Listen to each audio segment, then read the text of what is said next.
আল্লাহ বলে ফজরের নামাজ পড়, শয়তানে বলে ঠান্ডা খেতা গরম কর। কথা ঠিক কিনা? আল্লাহ বলে জোহরের নামাজ পড়, শয়তানে বলে এদিক সেদিক ঘোরাফেরা কর। কথা ঠিক কিনা? আল্লাহ বলে কোরআনের তিলাওয়াত কর, শয়তানে বলে মোবাইল লইয়া গান শুন। কথা ঠিক কিনা?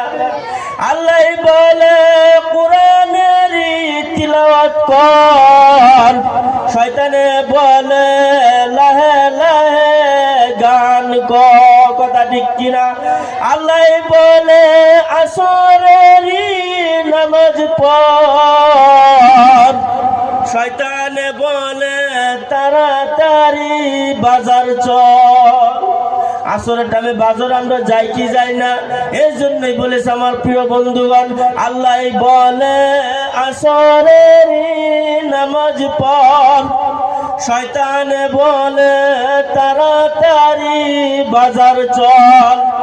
আল্লাহ বলে মাগরিবের নামাজ পড়। বলো, আল্লাহ বলে মাগরিবের নামাজ পড়, শয়তানে বলে তাড়াতাড়ি রান্না বাড়া কর। খেলা শেষ কি শেষ না?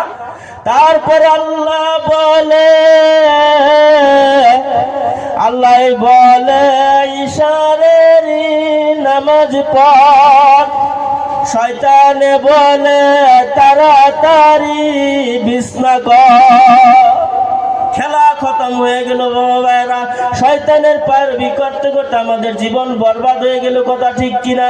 সমস্ত দিন আজকা দিন আমরা সমস্ত সময় শয়তানের পায়রবি করতে করতে জীবন বরবাদ করে দিয়েছি। আমার সম্মুখে যে মওত আছে সেটা ভুলে গিয়েছি, আমার সম্মুখে জাহান্নাম আছে ভুলে গিয়েছি, আমার সম্মুখে মালিকুল মওত আছে ভুলে গিয়েছি, আমার সম্মুখে জান্নাত আছে ভুলে গিয়েছি। আমরা এত দামি নবী পেয়েছি সেই কথা ভুলে গিয়েছি, এত সুন্দর একটা কোরআন পেয়েছি সেটা ভুলে গিয়েছি, আমাদের এখানে মসজিদ আছে সেটাও ভুলে গিয়েছি। মসজিদ এখানে যে আমরা বসে আছি, আমরা কি নিশ্চিত বাড়ি যেতে পারবো? কে কে নিশ্চিত? আমরা কি বিশ্বাস রাখি এখান থেকে আমি সুশরীরে আমরা আবার ফিরে ঘরে যেতে পারবো? আমি এইখানে বসে বসে ওয়াজ করতেছি বাবা মায়েরা, আল্লাহ না করে হতে পারে কালকে